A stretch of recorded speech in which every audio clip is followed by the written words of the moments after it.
Welcome back to the swamp, my friends, and welcome if you're new. Once again, we are going to go trudging through the swamp to explore what kind of cryptid encounters are going on all across the world. These viewers of the swamp sent in what they claim to be allegedly true experiences with unknown cryptid creatures.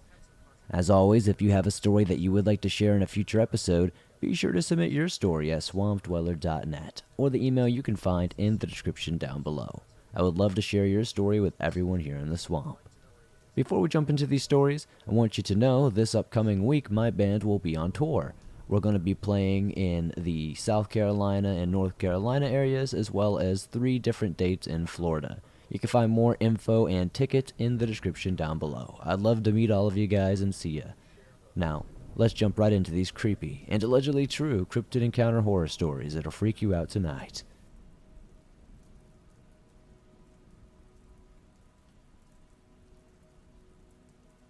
Something is Whistling in the Woods by History Guy 300. Hello everyone.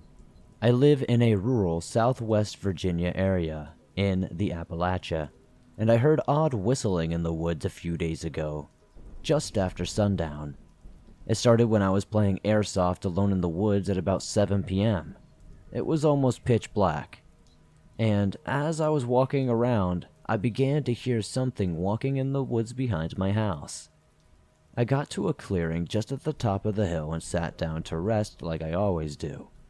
Just when I sat down, I heard this odd whistling. It was a perfect whistle. It whistled a tune I had never heard before. It was incredibly clear. It sounded close, within at least 150 feet or less, and came directly behind me. It would have had to have been in the woods, and at the very least near the property line of one of my neighbors. It instantly gave me chills down my back, and I got the feeling of being watched. I, not being an idiot and having a brain, wasted no time sprinting full speed down towards my house, hopping over rocks and limbs. The whistling stopped shortly after I started moving, but I still felt like I was being watched and followed. Something felt off. I didn't see anything when I turned my back to look as I was opening the gate, but that may have been because of the darkness and the distance I had moved. I don't think it was a bird, as the leaves on the trees haven't regrown yet, and I still think it could be something different, but something natural as well. I don't want to jump to a supernatural conclusion without having any other experiences. I do want to say there were no birds to be seen, and everything else seemed to be quiet. There were no other noises, no leaves crunching, no people talking, no bugs, nothing. The whistling started out of nowhere and did not gradually get louder as if something or someone was moving closer. It always sounded like it was just out of reach or just out of sight of what I was doing. I apologize if this story was all over the place and might not be as creepy as some of the others, but I wanted to send it in. This situation still gives me chills when I think about it. I have had the feeling of being watched before in those woods, but those feelings have never been so intense and extreme as this one night. I only think this might be a cryptid because of the Bigfoot and Sasquatch stories I have heard on the Swamp Dweller channel. That sense of being stared into, that sense of, just things feeling like they're there but you can't see them. Maybe it's cloaking, maybe something like that. I'd love to know in the comments.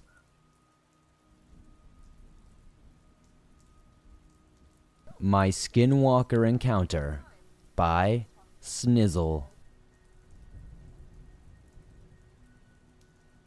I was tree planting near Smithers, British Columbia, about an hour and a half into the mountains on dirt roads. I tried my best just to forget this incident ever even happened, as I simply could not find a way to really rationalize it. I don't care who believes me, but what happened is this. It was sometime around midnight, and I was trying to sleep in my tent. My tent was near many dead trees that would creak when the wind picked up, a loud and distinct sound. Now, on this particular night, it was dead silent and still. No wind at all. I started to hear sticks cracking and steps being taken that slowly got closer over about a 15-minute span. It was loud enough that I was sure a bear was probably approaching my tent. It got so close that it had to be no further than at least 10 to 15 feet from me. It was cracking sticks and padding around the forest floor. I decided to yell out very loud. Suddenly there was silence. I was answered with nothing but deafening silence. There was no sound of the creature fleeing or doing anything at all. I sat in silence, too scared to move, trying to rationalize to no conclusion. About 20 minutes of dead silence later, I heard the eeriest, unnatural, and unexplainable noise. It was the same timbre and volume and the same sound as the trees outside creaking. But instead of actually being a regular creak, it began and then held the same note of scratching for at least 5 seconds or even longer. It was like an unnatural drone that was not a tree creaking. There was no hint of wind or any other trees creaking as usual. I barely slept, and the next day was tough. I just had to forget about it. I didn't even make the connection that skinwalkers are known to imitate sounds like that until just a few weeks ago after listening to some scary stories on the Swamp Dweller YouTube channel. This happened in July of 2022. I'd love to definitely hear in the comments if anybody has ever had a similar experience or has any ideas of what this could have been. But as of right now, I'm pretty sure this is my skinwalker encounter.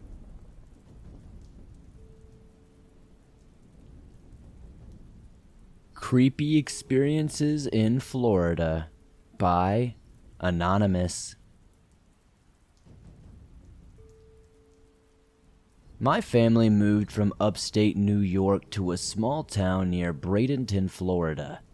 I moved with them for quite some time. Their house is in a wildernessy neighborhood that hasn't existed for very long. Native Americans used to occupy the land from what I've been told. My friend had a vast sliding glass window with no screens and was the only one in the house facing the woods directly. When we moved in, I felt uneasy about being near the window looking into the woods, or having my blinds open at all. A few weeks after moving in, I started having strange and weird night terrors. I would wake up screaming and thinking something was in my room trying to get me. I've never had this happen, not even as a child. It was freaky and unnerving both for me and my sleeping partner. I started hearing knocking sounds on my window at night. At first, I thought I was just hearing things, but then I was starting to get really freaked out. I always ignored it and never went to the window or even looked outside, not even open it. My partner never heard this. He was always asleep and brushed me off when I told him about it. I just adamantly kept my window locked from there on out. Then I started hearing my neighbor and or friend next door knocking on my window at night, whispering my name and asking me if I was up and wanted to come out and smoke with her. I answered this by simply saying no and would return to sleep. I would ask her about this and she said she had never done that once in her life, and I was getting increasingly more freaked out. I started feeling very alone and powerless and wondered if I was going crazy. One night, I put a lucky protective crystal on my window sill for protection. Side note, don't judge me for this. I didn't really know what was going on and I was just trying anything. I didn't understand what to do for protection at the time. I woke up and the crystal was in the same spot, broken in half. It looked like lightning or something like that had struck it. I would see black figures from the outside of my window staring in at all times, whispering and stuff like that, but nothing ever seemingly happened outside of that. I would only see them and then they would be gone. It was always at night when I was somewhat in between the state of going to sleep and or being wide awake. I figured these were spirits or maybe some sort of skinwalker, I don't know. So I tried burning cedar wood, I tried spraying holy water, using salt, all that kind of stuff, and nothing really ever seemed to work because little did I know, I don't think I'm dealing with spirits, but I'm dealing with some sort of cryptid creature. Luckily, I eventually moved back to upstate New York for personal and career reasons, so nothing else really happened to me. But I swear my dad said once very clearly he was out there, saw a very tall creature about 9 feet tall he guessed, extremely skinny, that almost looked like a black tree, moving abnormally fast and smoothly through the woods in broad daylight. He did just have laser eye surgery a few weeks before, so he thought possibly it was his eyes making things up, but after my experiences, I don't think it was his eyes making things up.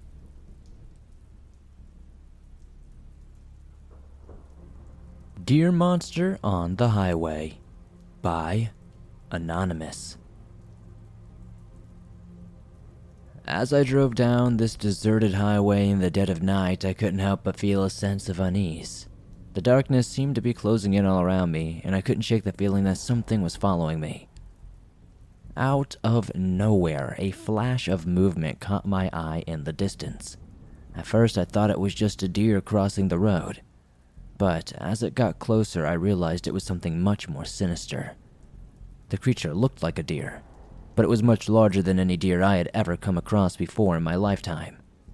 Its eyes glowed an unnatural light, and its antlers twisted and turned in ways that defied all reason.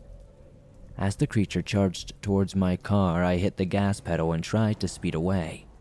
But no matter how fast I went, the monster seemed to keep up with ease, its twisted antlers scraping against the sides of my vehicles from time to time, sending absolute shivers down my spine. Panic set in as I realized that there was no escaping this creature. I tried to turn off onto a side road to lose it, but it was no use. The creature was right behind me no matter how much I bobbed and weaved, breathing hot breath on the back of my neck. As I looked in the rearview mirror, I could see the creature's glowing eyes staring back at me, and I swear this thing had a twisted smile on its monstrous face. I knew that no hope was left. I was trapped with no way out. In that exact moment, I could only pray for a quick end to my nightmare as the deer monster closed in on me with terrifying speed. The last thing I heard was the sound of its twisted antlers scraping up against the metal of my car as the world around me faded to black. The next morning, I woke up in a hospital, and I had no idea how I got there. But apparently, first responders got to me after somebody called it in, and I had been saved just in the nick of time. All that was noticed or found at the scene was a small strip of deer fur.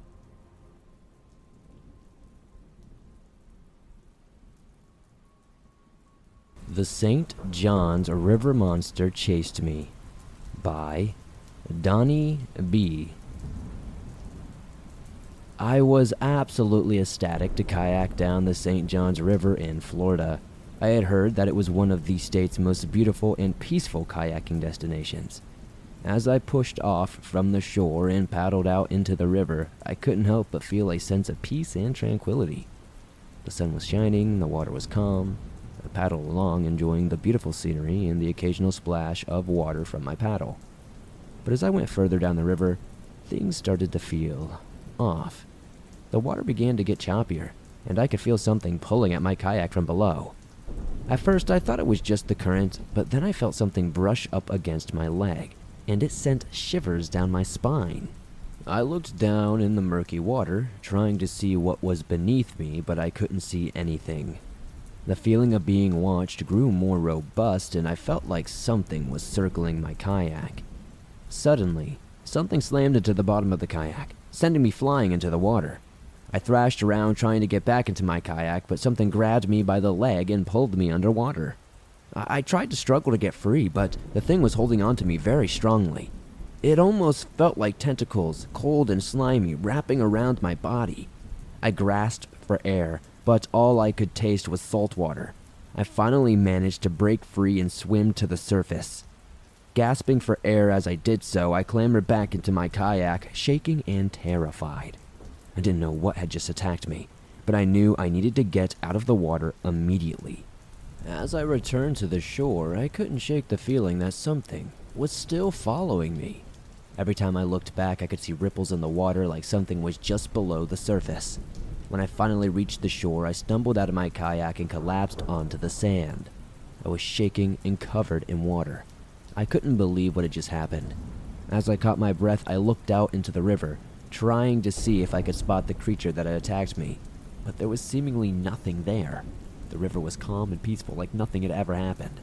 I felt like I was going crazy, like maybe I had just imagined the entire thing.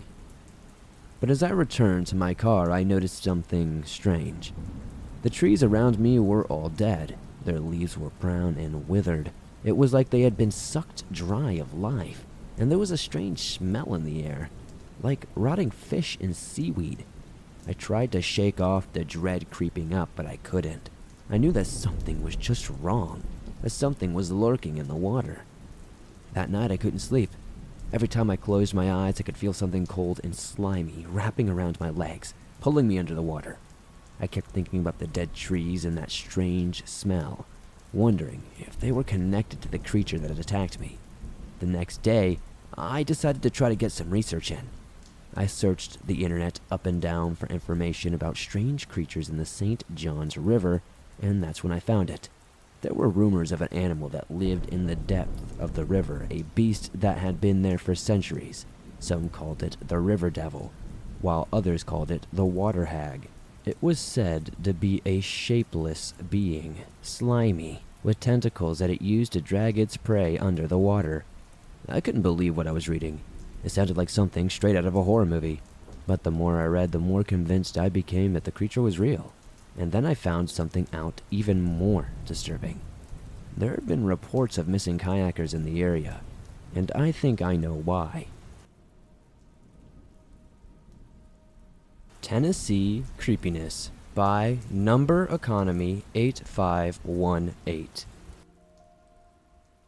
I was in my last year before retiring from the Army, and was going through a pretty bad divorce. My soon-to-be ex returned to Texas with my 2 girls, and I planned to move closer to them once my retirement was official. I rented a small 2-bedroom apartment in Tennessee in a small town called Indian Mound. Indian Mound was wet. One night I came home around 1 in the morning from a concert in Nashville. It was early spring and it was somewhat foggy out. The driveway dipped down and the house was about an 1/8 mile from the road. As I pulled in, I saw a huge black dog standing in the front yard, and it looked like a black lab or a lab mixed breed. It stood with its head up and its tail straight up. It was fixated on me.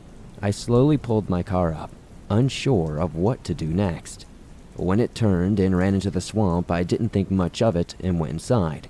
Over the following few months, things started happening at night.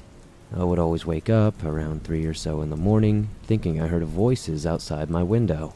And sometimes it sounded like someone, or a couple of people, were whispering to each other, but I couldn't quite understand what they were saying. Sometimes I would hear footsteps and movement outside. I thought it was maybe a deer or some sort of dog, or perhaps even the dog I saw earlier. But when I looked out, I saw absolutely nothing. This type of stuff continued for months. One night, I woke up to a noise and saw it was 2:57. A bright white light shone through the porch glass doors. I ran out into the kitchen and looked through the small sink window, and it looked like someone was out in the swamp shining a spotlight. It was one of those high-powered lights used in search and rescue. It was blinding and lit up the entire kitchen. I opened the back doors and ran onto the porch. I was yelling that I was calling the cops and to get out of here. The light suddenly went out, and I heard someone moving away from the house through the swamp. The cops eventually came out, took a report, and told me to keep my doors locked and to call if anyone else came around or if anything else happened. I was hyper-vigilant from that day on, and sometimes I still am. I checked behind me when I was coming and going, and always slept with the shades drawn and doors locked. The footsteps around the house continued, and some nights I thought I could hear a dog panting outside my window, although I never found tracks or any signs of an animal in the morning. Things eventually did die down after a while, and I was about 3 months away from the end of my lease. I woke up around 3 in the morning, scared out of my mind, not really knowing why, honestly. I was sleeping fairly well and heard a woman calling my name in my dream out of nowhere. I opened my eyes and realized it was just a nightmare when I heard the voice call my name again, clear as day. I shot up out of my bed and turned on the lights. I checked in the closet and under the bed and every which way, every nook and cranny of the house. I opened the bedroom door and listened out in the hallway. I couldn't hear anything and was about to cut the light and return to bed when someone started pounding on my front door. I nearly jumped out of my skin. It was like someone was bashing the door with a sledgehammer. I yelled out that I had a gun and to get the hell off my property. I said I would call the cops and I'll blow your freaking head off before they get here. The pounding stopped. Cops came out again and took another report, but there was no visible damage to the door or footprints around the property. It all just stopped after that. I did actually buy a 9mm, but the rest of my time renting there was actually very peaceful. I'm back in Texas now, in an apartment complex in the suburbs, but I really don't mind. The backwoods of Tennessee were a creepy place.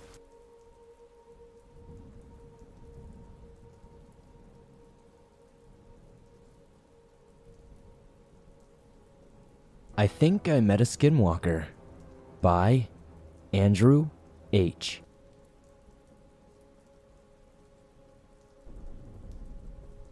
I'd always enjoyed hiking, like most other people, and especially going to my local state park and enjoying the dense forest, the chirping of birds, and the fresh air. It always made me feel alive. I didn't live in a terribly big city, but I still had the same stresses as a big city.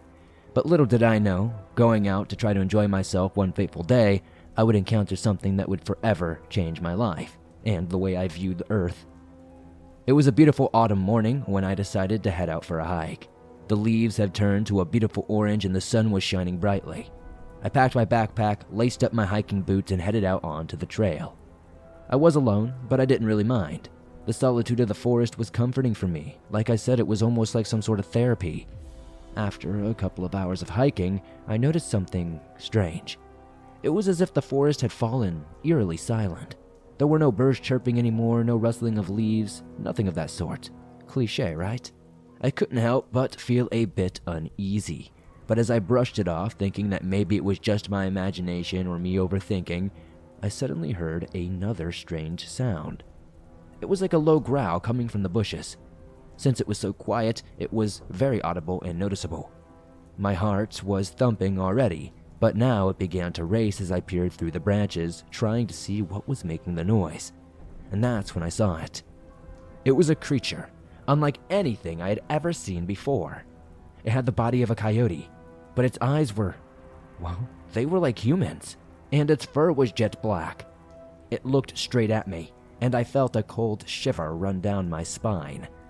I tried to run, but my legs felt like lead. I was stumbling on the rocky path, and eventually I fell to the ground. I looked back, and the creature was still there staring at me with those piercing eyes. It hadn't seemingly moved a single inch. That's when I realized I think I knew what I was seeing. Something that I had only heard in podcasts and on online documentaries. This was a skinwalker. I got up as quickly as I could, absolutely hauling ass out of there, hoping that I could outrun this creature. Suddenly, it began to spring into action after me. It was fast, and it was getting closer to me than I ever could have imagined was possible. In an instant, I could literally feel this thing on top of me. I didn't know what to do. I was trapped with nowhere to go, stuck on a state park trail that I don't know even where I'm actually at this point because I wasn't looking at any trail markers because I was terrified. I remember something I had heard back in an old swamp dweller story.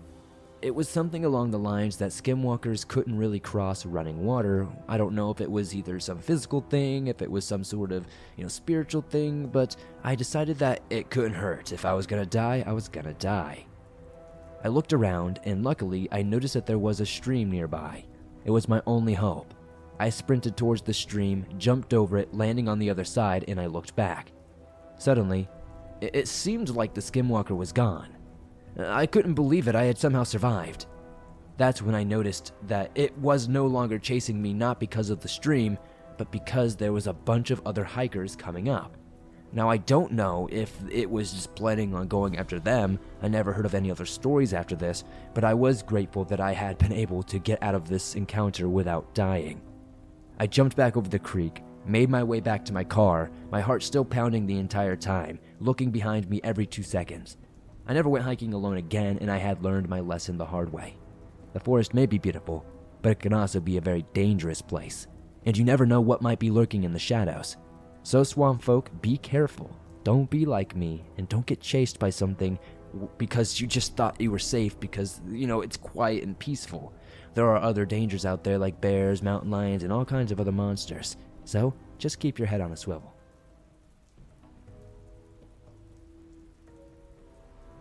Something is not right about this trail. By Anonymous. I had been planning this trip for a long time. Ever since I was a young teen and I had really gotten into hiking with my friends, I had learned about the Trans-American Trail, and I knew that it was a goal of mine to definitely hike, especially if I ever wanted to actually fully do the Triple Crown of hiking. So, I was really excited when I finally got to the trail and started hiking it. The beauty of the American landscape was genuinely awe-inspiring, and I was filled with a sense of adventure. I had my backpack full of essentials, and I knew that it would be a great few nights out in the wilderness. However, as I continued my journey, I began to stumble upon signs that something was kind of off about this area. And then I would stumble upon something that made my blood run cold. I had been hiking for hours at this point when I finally came across a clearing in the woods. At first, I thought it was going to be a peaceful place, especially to set up camp and stuff. But as I stepped closer, I could see that it was littered with strange symbols and markings like I had kind of seen earlier, but these ones were more pronounced and a little creepier. It looked like there may have been like dried blood inside of them. There were strange totems made of bones and sticks, and the air was thick with an eerie sense of foreboding. It was as if I had stumbled upon a place of worship, but it was unlike anything I'd ever seen before. It was straight out of a movie. As I continued to explore the area, I came across a group of people dressed in long robes. They had their faces covered, and they seemed to be chanting in unison. I couldn't understand what they were saying, but the words sounded foreign and guttural. I was suddenly filled with a sense of dread, and I knew that I had to leave this place as quickly as I could. I know, it's like cliche, but we've all seen the movies. I knew that moment that I saw a group of people chanting something I didn't understand that I had to get the heck out of there. But as I turned to leave, one of the cult members apparently noticed me. They stopped chanting and started to walk towards me with purpose. Their eyes were filled with an intense gaze. I can't even begin to try to explain to you the feelings that I was feeling when I met this guy's eyes. I tried to back away, but I felt as if I was rooted to the spot. The cult member started to speak to me, but I couldn't understand a single word of what they were saying. It was as if they were speaking in tongues, and the more they spoke, the more my fear grew. Suddenly, the other cult members joined in, their voices rising in an ominous chorus. Tried to run, but my feet were far too heavy and my body felt weak. It was as if they had some kind of hold over me, and I was powerless to resist.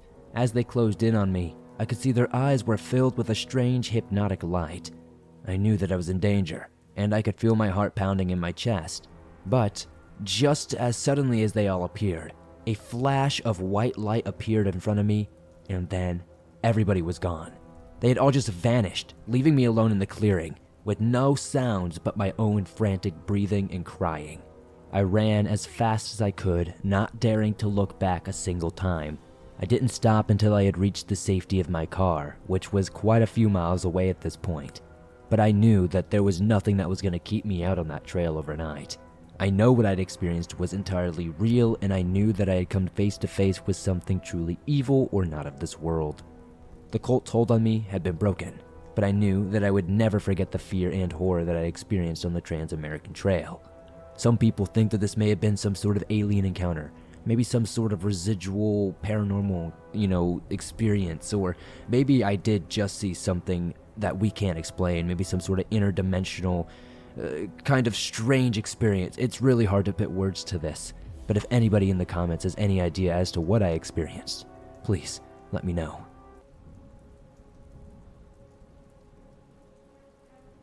Thanks for listening to these creepy and allegedly true cryptid encounter horror stories that'll freak you out tonight. If you enjoyed these stories, please be sure to elbow that like button in the nose so it breaks. The more likes this episode gets, the more YouTube promotes it in the algorithm, and that helps the swamp grow its ever-expanding waters. If you're new, why not join us? Be sure to subscribe and turn on notifications so you never miss a new episode, as I upload them nearly every single day on all things natural and supernatural.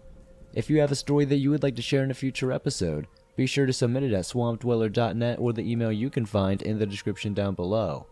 If you're on the go but don't have YouTube Premium, but still want to download and listen to your favorite Swamp Dweller scary stories no matter where you are, you can download them absolutely free from Spotify, Apple Podcast, Deezer, and just about everywhere else you find your favorite podcast online. It's absolutely free and always will be. Currently, Me and my bands are on tour in the Carolinas and Florida areas. If you would like to know more about that and would like to buy a ticket and come hang out and meet me, be sure to check the link in the description. I'd love to see you all, and it will be a great time. Thank you guys so much for supporting the swamp the way you do. Be sure to join me on Facebook, Twitter, X, whatever it's called, Instagram, and all that good stuff, and I'll see you soon with another creepy episode.